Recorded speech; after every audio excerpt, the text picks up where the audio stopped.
नमस्कार, मैं हूं नरेश तनेजा और आप देख रहे हैं नवभारत टाइम्स .com के डिजिटल प्लेटफॉर्म कार्यक्रम। दोस्तों, इन दिनों बागेश्वर धाम और उसके जो पीठाधीश्वर वर्तमान हैं, उनको लेकर काफी विवाद और बवाल उठा हुआ है। उन पर कई तरह के आरोप लगाए जा रहे हैं। अंधश्रद्धा उन्मूलन समिति कोई है, उसके श्याम मानव जी ने आरोप लगाए हैं और कहा जा रहा है कि वो अंधविश्वास बढ़ावा दे रहे हैं, चमत्कार दिखाने की बात करते हैं, चमत्कार से रोगों को ठीक करने की बात करते हैं और समाज में आपसी वैमनस्य को बढ़ाने वाले बयान देकर लोगों को भड़का रहे हैं। इस पर विचार करने के लिए, इस पर बात करने के लिए हमारे साथ इस समय जाने माने हिंदू धर्मगुरु आचार्य विक्रमादित्य जी मौजूद हैं। उनसे बात करके जानते हैं कि ये कहानी क्या है। आचार्य जी नमस्कार, प्रणाम, आपका स्वागत है नवभारत टाइम्स कार्यक्रम में। कल्याणस्तु तनेजा जी। आचार्य जी, सबसे पहले तो ये बताइए कि बेशक हमने पढ़ा है शास्त्रों में, पुराने ग्रंथों में कि अष्ट सिद्धि नवनिधि होती है। आप क्या मानते हैं प्रैक्टिकली आज के जमाने में? वो तो ग्रंथों की बात है, क्या चमत्कार होते हैं? देखिए, चमत्कार नाम की कोई चीज कभी होती नहीं है संसार में। समझने, भारतीय संस्कृति चमत्कार में कभी विश्वास नहीं रखती। भारतीय संस्कृति कर्म प्रधान संस्कृति है। चमत्कार तो जो है ना, वो है कि जिसके बारे में कोई वैज्ञानिक विश्लेषण मालूम ना हो, वो चमत्कार के नाम पर अभी अलंकित कर दिया जाता है कि चमत्कार हो गया। यानी आप ये कह रहे हैं कि जो सामान्य जीवन में देखने में ना आए, अद्भुत सी लगे, उसको हम चमत्कार मान ले। जब तक जिस चीज का वैज्ञानिक विश्लेषण किसी व्यक्ति को नहीं मालूम है, तब तक वो उसको चमत्कार कह के अलंकृत कर सकता है जी। लेकिन इस संसार में सब कुछ, जो भी कुछ हो रहा है यावतमात ब्रह्मांड के अंदर, वो सारा का सारा विज्ञानगत है। उसका कुछ ना कुछ कारण है। बिना कारण के कुछ चीज नहीं होती। हर चीज का नित्य का कारण है। कारण के बिना कुछ नहीं हो सकता। कारण का किस प्रोसेस से हो रहा है, किस फिनोमिना से हो रहा है, जिस दिन वो समझ में आ जाता है, वो सिद्धांत बन जाता है। तो जब तक वो सिद्धांत समझ में नहीं आता, तब तक उसको लोग चमत्कार कह के उपस्थित करते रहते हैं, शब्द को उच्चारण करते हैं। ये कहना चाहते हैं कि कारण और परिणाम दोनों आपस में जुड़े हुए हैं। जब तक कारण और परिणाम का संबंध स्थापित नहीं हो जाता, तब तक वो चमत्कार है। जिस दिन वो संबंध स्थापित हो जाता है, वो चमत्कार से हटकर विज्ञान की श्रेणी में सिद्धांत बन जाता है। जी। अब मैं आपसे एक बात कहता हूं कि अगर ये आप बिल्कुल वैज्ञानिक तरीके से जा रहे हैं, मैं वैज्ञानिक से ज्यादा कहूंगा सिस्टमैटिक वे से जा रहे हैं, व्यवस्थित तरीके से जा रहे हैं, फिर ये बताइए कि बागेश्वर धाम का जो मामला उठा हुआ है, वहां पर जो रोगियों को ठीक किया जाता है, मैं अब उसी भाषा में कहूंगा जहां जो भाषा वहां चलती है, भूत प्रेत जिन्नात और ये सब, कहा जाता है कि ये होते हैं और फिर चमत्कार के जरिए उनको ठीक किया। ये कितना सच है? नहीं, देखिए, भूत प्रेत नहीं होते, ये तो कोई कहता नहीं है। हमारा सबसे पहले आपने अभी कुछ देर पहले तुलसी बाबा की हनुमान चालीसा की बात की थी। भूत पिशाच निकट नहीं आवे, वहां पर कहा गया है। तो इस बात को सिद्धांत तौर पे कहें कि नहीं, आज इसको विभिन्न नामों से जाना जाता है। आज मॉडर्न जमाना आ गया, उस एनर्जी के रूप में उसको लोग ने स्थापित करने का प्रयास कर दिया। पॉजिटिव एंड नेगेटिव एनर्जी के रूप में उसको समझने का प्रयास कर दिया है। देखिए, हर व्यक्ति का, आपका भी भूत है, आपका भी भविष्य है, आपका वर्तमान है। जिसका वर्तमान है उसका भूत भी रहा होगा। नहीं, ये पहेलियों में नहीं समझे। नहीं अजय, ये पहेली है नहीं। आपसे मैं ये उम्मीद नहीं करता भूत भविष्य। आप बताइए, होता है कि नहीं भूत प्रेत? और उसको प्रत्यक्ष होते हैं। उसमें कोई बात ही नहीं है। भारतीय संस्कृति, भारतीय समस्त शास्त्र विज्ञान इस बात को प्रमाणित कहता है कि मेरा जो भी शरीर है, वो सूक्ष्म शरीर एकदम पुनर्जन्म को प्राप्त नहीं होता, ना तो मोक्ष होता है। तो वो किस अवस्था में रहता है? वो प्रेत योनि में रहता है। सूक्ष्म शरीर, हर जीव को एक सूक्ष्म शरीर जो है वो प्रेत योनि में रहता ही रहता है। सूक्ष्म शरीर, देखिए, सूक्ष्म शरीर को प्रेत योनि नहीं कह सकते आप, इसको समझ लें। सूक्ष्म प्रेत योनि है। अच्छा, वो पितृ योनि जिसको बोल देते हैं अक्सर, वही पितृ बनने से पहले की जो योनि है वो प्रेत योनि है। जी, ठीक है। पितृ बनने से जो पहले की स्थिति है वो प्रेत योनि कही जाती है। जब तक उनका सदगति को वो शरीर प्राप्त ना हो, तब तक वो योनि जो है, वो सूक्ष्म शरीर जो है, वो प्रेत योनि में रहेगा। तो वही भूत है। वही भूत शक्ति कही जाती है। वही। अच्छा, वो क्या किसी के शरीर में घुसकर इस तरह से, जिस तरह से वो दृश्य आ रहे हैं मीडिया में, ऐसा उपद्रव करते हैं? सिर घुमाना, बाल खोल के हाहाकार, ऐसा होता है क्या? अनेक प्रकार के मानस रोग भी हो सकते हैं। बहुत सारे लोग इन केसेस के अंदर मानस रोग की तरह व्याप्त होते हैं। लेकिन ये पराशक्तियां जो बेसिकली नेगेटिव एनर्जी है, जो प्रेत है, वो परेशान भी कर सकते हैं लोगों। कई प्रकार के लोगों ने सहमत नहीं, मुझे माफ कीजिएगा, कि अगर मानसिक रोग है तो साइकेट्रिस्ट या साइकोलॉजिस्ट के पास जाते हैं जो लोग इलाज कराने। वो तो वहां ऐसा नहीं कर रहे होते, सिर घुमाना, बाल खोलना, हाहाकार, यहाँ आके क्यों करते हैं? तो मैं आपको समझाने का जो सर, एक मिनट, इसका मतलब जो साइकेट्रिस्ट के पास जाते हैं वो सही रूप में मानसिक रोगी होते हैं, इसलिए उपद्रव नहीं करते, यहाँ कुछ और है इसका मतलब? नहीं, ऐसा नहीं है। साइकेट्रिस्ट के पास भी आपने देखा होगा, मैं खुद डॉक्टर हूँ, जी। मैं खुद क्वालिफाइड डॉक्टर हूँ, रजिस्टर्ड डॉक्टर हूँ, BNYS हूँ, क्वालिफिकेशन में PhD हूँ योग से। तो मैंने इस प्रकार के रोगियों को देखा है कि जो इस प्रकार के बिल्कुल शांति से बैठे होते हैं और 1 सेकंड के अंदर वो किस प्रकार का स्वरूप आपके सामने धारण कर लेते हैं, वो हमने प्रत्यक्ष देखा है। डॉक्टर के पास आकर भी? बिल्कुल, सामने बैठे बैठे आप डॉक्टर को थप्पड़ मार देते हैं भाई। तो ये मानसिक जो बागेश्वर में है, क्या ये भूत प्रेत का प्रभाव है? कई प्रकार के रोगी हो सकते हैं, इसको तो ये समझना चाहिए। लेकिन आप कहें प्रेत योनि नहीं होती है, तो मेरे स्वयं उसका दर्शन किया और उन्होंने मुझे सारा वक्तव्य सुनाया। आज भी वो वीडियो उपस्थित है, वो पुस्तकें उपस्थित है, उसके अंदर सारा का सारा किस प्रकार से वो घटनाक्रम घटी। क्या वीडियो है आपके पास?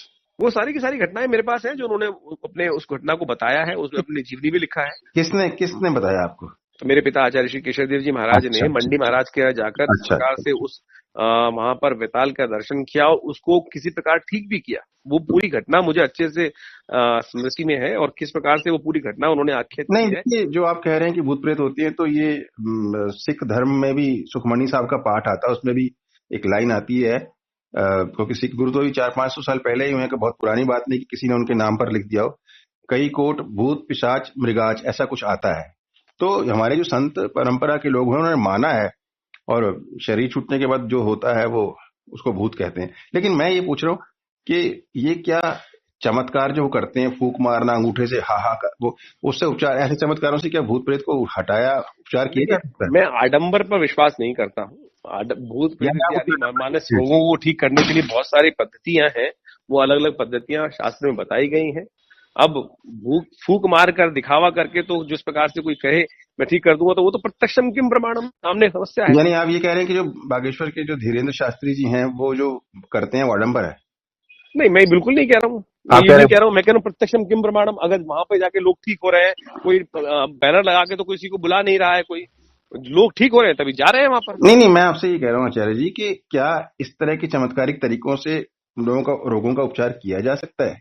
उनको छोड़ दीजिए 1 सेकंड के लिए, धीरेन्द्र जी को। नहीं, बिल्कुल किया जा सकता है। अगर देखिए साइकेट्रिक लेवल पर अगर बहुत सारी बीमारियां होती हैं, उसको आवरण के द्वारा ही ठीक हो सकते हैं। मैं आपको एक प्लेसिबो इफेक्ट समझाता हूँ। मेडिकल लाइन के अंदर एक प्लेसिबो इफेक्ट होता है। प्लेसिबो के अंदर वो बहुत सारी चीजें दवाई और बिना दवाई के ठीक हो जाती हैं।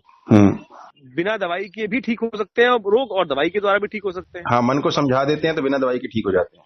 नहीं, सेम पैटर्न है। अगर प्लेसिबो के अंदर जो रिसर्च हुई उसके अंदर ये बताया गया कि जितने लोग दवाई से ठीक हो रहे हैं। थोड़ा सा मैं यहाँ आपसे डिफर करूंगा। प्लेसिबो जो इफेक्ट की बात कर रहे हैं वो ये होता है कि आप कुछ लोगों को एक ग्रुप में दवाइयां देते हैं, कुछ को नहीं देते, लेकिन दोनों को लगता है तो वो मानने से ठीक हो जाते हैं। मानना नहीं, वो कह रहे हैं हमारे पास शक्ति है जिसको छोड़कर हम इनमें से भूत निकालते हैं, चमत्कारी शक्ति है, उससे इलाज करते हैं। मैं तो उसकी बात कर रहा हूँ। हाँ, बिल्कुल। शब्द के द्वारा बहुत सारी चीजें ठीक कर सकते हैं, मंत्र के द्वारा तो बहुत बढ़िया काम कर सकते हैं। शब्द के देखिए 80% ऑफ डिसीजेज जो है संसार के अंदर, WHO जैसी बड़ी ऑर्गेनाइजेशन भी कहते हैं दे आर साइकोसोमेटिक डिसीज। तो उन साइकोसोमेटिक डिसीज को आप दवाई के द्वारा ठीक नहीं कर सकते भाई। उसके लिए फिर जो बाह्य चीजें हैं उन्हीं को उपयोग करना पड़ेगा, अंतर शक्ति को उपयोग करना पड़ेगा। मंत्र सुन के भूत भाग जाता है? शब्द के द्वारा आप ही भाग सकते हैं। एक आदमी भाग सकता है शब्द से। अगर आपके घर के सामने कोई बॉम्ब ब्लास्ट हो, अगर उसके छर्रे ना भी फटे तो उसके विस्फोट तक से लोगों के कान के पर्दे फट जाते हैं। तो मतलब आप ये मान रहे कि मंत्र की कुछ ऐसी टोन सिलेबल्स होते हैं जिनसे भूत भाग जाता है डर के? वाइब्रेशन है, शब्द विज्ञान एक वाइब्रेशन विज्ञान के ऊपर चलता है, और उस स्पंदन के से अनेक प्रकार की जो चीजें हैं वो ठीक भी कर सकते हैं आप। एक बात और है, वो कहते हैं कि हमारे अंदर भी सिद्धि की शक्ति हनुमान जी की। मैं तो देखिए खोल के बात कर रहा हूँ। आपने मंत्र की चिकित्सा की बात की, मैं वाइब्रेशन पर ठीक है, वाइब्रेशन का एक सिलेबल नोट्स होते हैं, लेकिन वो कहते हैं हमारे पास जैसे वो भूत बैठा है उसके शरीर में, हमारे पास हनुमान जी की सिद्धि शक्ति है। तो क्या कोई ऐसी हो सकती है? बिल्कुल, विभिन्न मंत्र हैं, विभिन्न सवाल आने दीजिए। क्या ये सिद्ध शक्ति है, उसके अंदर भी कोई ऐसी शक्ति है जो उसको भगा देती है? सिद्ध शक्ति हो सकती है। हनुमान जी की कृपा से अगर मंत्र भाव को आपने जागृत कर लिया है तो बिल्कुल सिद्ध हो सकते हैं। नहीं, उनमें भी किसी देवता का असर होता है कि वो उधर से इशारा कर रहा है तो भूतों को भाग रहे हैं?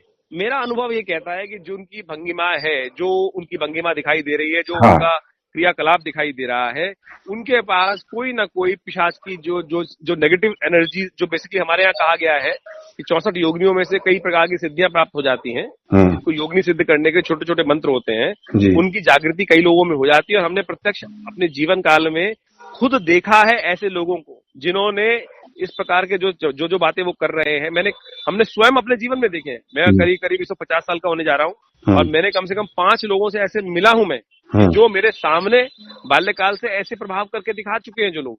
तो आज जो वो कर रहे हैं वो बिल्कुल सिद्धांतिक तौर पे सत्य है, हो सकता है।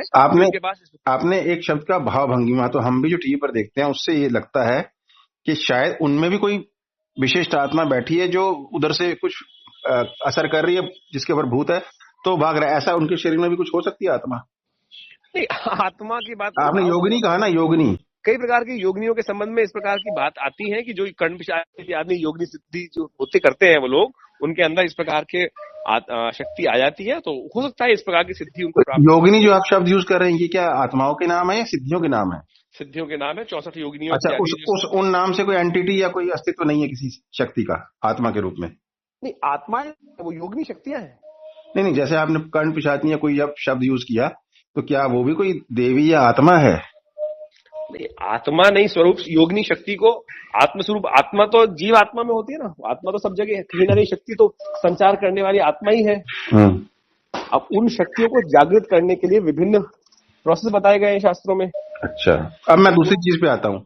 एक हल्ला और मच गया उनको लेकर, उनके समर्थन में जो लोग आ रहे हैं वो ये कह रहे हैं कि ये कोई ढोंगी नहीं है बागेश्वर धाम के धीरेन्द्र शास्त्री जी, ना वो कोई ऐसा गलत काम कर रहे हैं, बल्कि ये तो सनातन धर्म या हिंदू धर्म कहें, उसके खिलाफ जो लोग मोर्चा खोल के बैठे हैं वो लोगों की शरारत है हिंदू धर्म को बदनाम करने की, सनातन संस्कृति को बदनाम करने की। इस पर आप क्या कहेंगे?